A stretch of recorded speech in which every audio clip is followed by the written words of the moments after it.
ആകാശ ദൃശ്യങ്ങളിൽ ഒരു മേഖല ഒന്നാകെ ഇപ്പോഴും നമുക്ക് കണ്ണിന് ഉൾക്കൊള്ളാൻ കഴിയാത്ത വണ്ണം ഒരു മേഖല ഒന്നാകെ അസ്തമിച്ചു പോയതിൻ്റെ സങ്കട ദൃശ്യങ്ങൾ നമ്മൾ ഈ ദിവസങ്ങൾ അത്രയും കണ്ടുകൊണ്ടേയിരിക്കുകയാണ്. അതിനിടയിലാണ് നേരിയൊരു ആശ്വാസമായി നടൻ മോഹൻലാൽ ദുരന്തഭൂമിയിലെത്തി. ലഫ്റ്റനന്റ് കേണൽ കൂടിയായ മോഹൻലാൽ സൈനികർക്കൊപ്പമാണ് ദുരന്തഭൂമി സന്ദർശിച്ചത്. മോഹൻലാലിന്റെ വിശ്വശാന്തി ഫൗണ്ടേഷൻ ദുരിതാശ്വാസ പ്രവർത്തനങ്ങൾക്കായി 3 കോടി രൂപ നൽകും.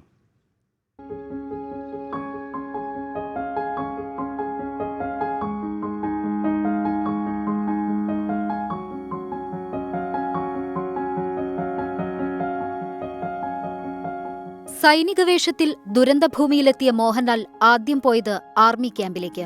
താൻ കൂടി അംഗമായ മദ്രാസ് 122 ഇൻഫൻട്രി ബറ്റാലിയനിലെ സൈനികരുമായി സംസാരിച്ച സ്ഥിതിഗതികൾ വിലയിരുത്തി. ശേഷം ചില ദുരിതബാധിതരെ കണ്ടു. സൈന്യം നിർമ്മിച്ച ബെയിലിപ്പാലം വഴി മുണ്ടക്കൈയിലേക്കെത്തിയ മോഹൻലാൽ രക്ഷാദൌത്യത്തിലുള്ള സൈനികരോടും വോളണ്ടിയർമാരോടും സംസാരിച്ചു. ഉരുൾപൊട്ടലിന്റെ പ്രഭവകേന്ദ്രമായ പുഞ്ചിരിമട്ടത്തും മോഹൻലാൽ എത്തി.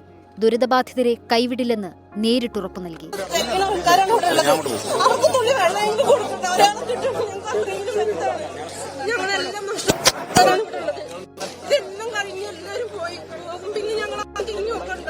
അങ്ങനെ തിരിഞ്ഞു നോക്കാനുണ്ടാവുമെന്ന് പറയാനാണ് ഞങ്ങൾ വന്നിരിക്കുന്നത്.